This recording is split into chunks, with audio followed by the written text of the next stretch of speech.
लोग हैं जिनको भगवान का धर्म मिला, जो लोग इस धर्म के अनुसार जीवन जीने के लिए प्रयास करते हैं, भाग्यशाली लोग हैं, भाग्यशाली लोग हैं। मैं जहाँ तक भी सोचता हूँ, कभी कभी ऐसे मेरे दिमाग में आता है कि ये जो सब कुछ मिला है, आज भगवान शरीर से नहीं है, लेकिन आज जो कुछ भी मिला है ये भगवान की अनुकंपा है। ये आप लोगों ने सिर्फ सुना, ये शब्द सुना तो श्रद्धा के बारे में प्रसन्न हो सकते हैं, लेकिन मैं इसको सिद्ध करके देखता हूँ, इसमें कहीं कोई अंतर नहीं है, ये भगवान की ही अनुकंपा है। देखिए, आप लोगों ने सुना तो होगा कि भगवान महाकारुणिक है। इस अनंत ब्रह्मांड में जितने भी प्राणी हैं, सभी प्राणियों के प्रति समान करुणा है। उनकी करुणा में कहीं कोई भेद नहीं, सब समान, चाहे देवता हो चाहे मनुष्य हो। मनुष्यों में चाहे सारिपुत्र मोगल्याण हो या अंगुलीमाल हो, चाहे राहुल हो, चाहे और कोई भंगी हो, या उपासक में से कोई भी हो, चाहे ब्राह्मण हो, क्षत्रिय हो, वैश्य हो, कोई भी हो, भगवान की करुणा सबके लिए समान है, समान है। और इतनी करुणा है कि सोच नहीं सकते, इमेजिन नहीं कर सकते। भगवान हर दिन सुबह के समय 4 बजे, 4 से पहले एक ध्यान लगाते हैं। उस ध्यान को कहते हैं महाकरुणा समापत्ति। क्या कहते हैं? वो ध्यान सिर्फ भगवान ही लगा सकते हैं, नहीं, एक बंदे भी लगा सकते थे, महाकाश्यप बंदे जी, नाम सुना है? महाकाश्यप बंदे जी भी हर दिन सुबह सुबह ध्यान लगाते थे कि मैं आज किस पर अनुकंपा करूं। कौन है ऐसा व्यक्ति जिसको मैं धर्म का उपदेश कर सकूं, जिसके जन्म जन्म का कल्याण कर सकूं। और फिर बंदे जी वैसे ही सुबह उठने के बाद में उस व्यक्ति के उस तरफ जाते थे और वही काम करते थे। कभी कभी तो ऐसा करते थे, उनका एक स्वभाव था, निरोध ध्यान समापत्ति में ध्यान में ऐसे बैठते 7 दिन 7 रात तक नहीं उठते थे। और वो ध्यान से उठकर सोचते थे, मैंने जिसको लेकर इस ध्यान से उठने के बाद मुझे किसी ने हाथ भी जोड़े, किसी ने चाहे जैसा खाना दिया जाए, रूखा सूखा चाहे जैसा हो, और भंते जी ध्यान लगाकर देखते थे कि सबसे गरीब से गरीब आदमी कौन है, सबसे गरीब जिसके पास कुछ भी नहीं है, कुछ भी नहीं है। भंते जी ने कभी भी पैसे वाले धनवान व्यक्ति के घर भिक्षा नहीं मांगी, कभी नहीं मांगी। क्या करुणा थी। अगर भगवान का श्रावक ऐसा है तो भगवान कैसे होगा, है ना? भगवान भगवान है। तो वो सोचते थे कि चाहे जैसा खाना मिले, रूखा सूखा भिखारी भी क्यों न हो, उनके पास जाते हैं और अपना भिक्षा सुबह सुबह उठकर बहुत करुणा से गदगद होकर, अगर आज मुझे किसी ने वंदन किया, किसी ने मुझे दान दिया, किसी ने सादा रास्ता बनाया, रास्ता साफ किया, जो भी है, उसके जन्म जन्म का मंगल होगा, उसके जन्म जन्म की दुख दरिद्री खत्म होगी। और ऐसी करुणा से भंते जी भिक्षा पात्र लेकर बहुत गरीब आदमी के पास जाते हैं। अपनी इतनी घटनाएं देखी। महाकाश्यप भंते की उम्र 150 साल तक थी। ओके, भगवान के परिनिर्वाण के बाद भी रहे, है ना? आप लोग तो जानते हैं, परिनिर्वाण से पहले जब महाकाश्यप भंते बुजुर्ग थे, बहुत बूढ़े थे, उस समय महाकाश्यप भंते को भगवान ने कहा, काश्यप, अभी तो बूढ़ा हो गया है, अभी तो लोगों ने दिए हुए भोजन निमंत्रण को स्वीकार कर। तो भंते जी कहते हैं, भगवान, मैं 2 कारणों को देखकर मैं भिक्षा आज भी मांगता हूँ। मैं पीछे वाले आने वाले जनता को प्रेरणा देने के लिए और अपने सुख के लिए, यानी कि मुझे जो दूसरों का कल्याण करते हुए होते हुए देखते हुए मुझे बहुत खुशी होती है, और अपने खुशी की भी। इसलिए ये नहीं कहा कि दूसरों पर अनुकंपा, वो तो दूसरों पर अनुकंपा है, लेकिन दूसरों को खुश करते हुए, सुखी बनाते हुए, स्वयं सुखी बनाने का जो सुख है उसको मुदिता कहते हैं। और ऐसे सुख से विहार करने के लिए मैं आज भी भिक्षा मांगता हूँ। ऐसा कहने के बाद भगवान कहते हैं साधु साधु का सच, बहुत अच्छा है, ठीक है, भगवान उसका अनुमोदन करते हैं। तो ऐसे त्रिपिटक में सैकड़ों उदाहरण मिलते हैं कि भगवान के श्रावक कितने महाकारुणिक हैं।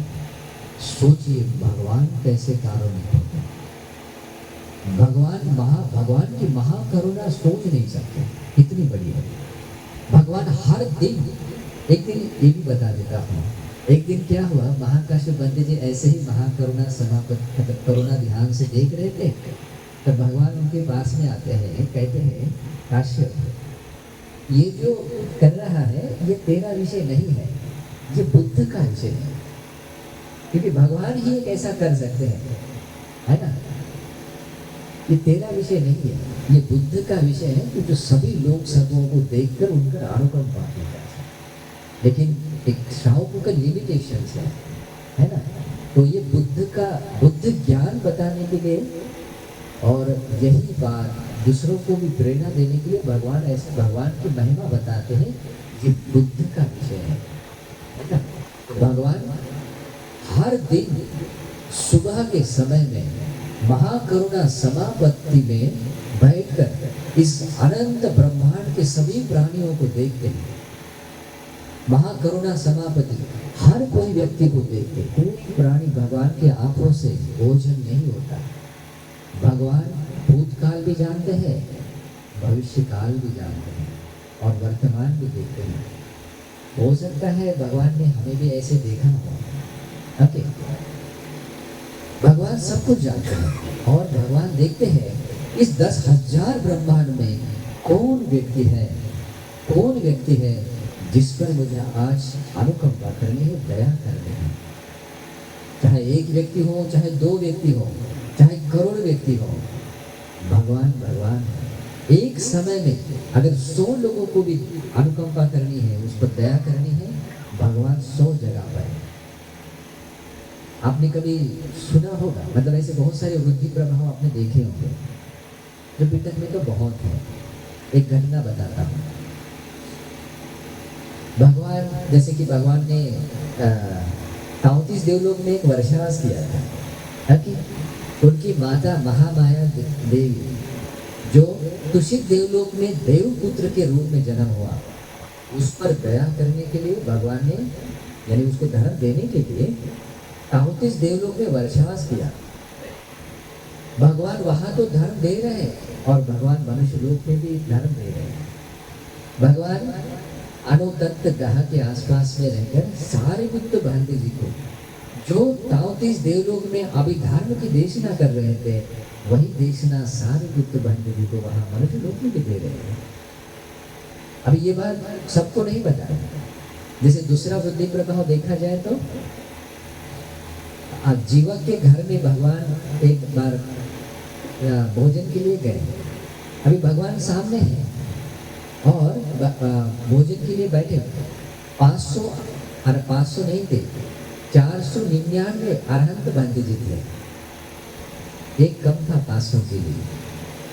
और उस समय भगवान लोगों के सामने भी थे, लेकिन भगवान कहाँ पे थे? वो चूल पद तक बंदी जी को धर्म भी दे रहे थे, और वो धर्म समाप्त होते चूल पद तक बंदी जी अरहंत हो जाते हैं, है ना। तो ऐसे ही भगवान है। तो भगवान ऐसे जो महाकारुण, जिनकी करुणा सबके लिए समान है, और जो देखते हैं इस अनंत 10,000 ब्रह्मांड में कौन व्यक्ति ऐसा सक्षम है जिस पर मैं दया कर सकूं, जिसका भला कर सकूं, और भगवान वैसी करुणा से वो कर देते हैं, उनके भले के लिए वहां जाते हैं। उसके बारे में वर्णन है। कोई व्यक्ति श्रोता बनना सकदागामी अनागामी अनंत बनने वाला होता है, तो भगवान कभी कभी तो किसी को बिना बताए भी वहां जाते हैं। कभी कभी अट्टकथाओं में ऐसा उदाहरण है, जैसे कोई क्या बोलते हैं, शिकारी हंटर होता है, वो उसकी कोई शिकार कोई मिल जाए करके तीव्र इच्छा रखता है, तो भगवान कोई भी मेरी करुणा से या उसका भला होने से कोई बच न जाए, इसके लिए पूरा ध्यान रखते हैं। कोई भी व्यक्ति मतलब ऐसा खाली नहीं रखते, जिसकी जो सक्षम है और भगवान उस पर दया न कर सके, हो नहीं सकता। मतलब कोई व्यक्ति सक्षम है तो कुछ ना कुछ पाने जैसा, और उस पर भगवान दया नहीं कर सके तो हो नहीं सकता। भगवान दया करते ही है। भगवान ने कभी कभी ऐसा भी किया है कि कभी कभी तो वो विपरीत दर्शन वाले लोग, कुछ भी होने वाला नहीं है, उसको धर्म का अवबोध भी नहीं होता, भगवान वहां पर भी जाकर बैठ जाते हैं।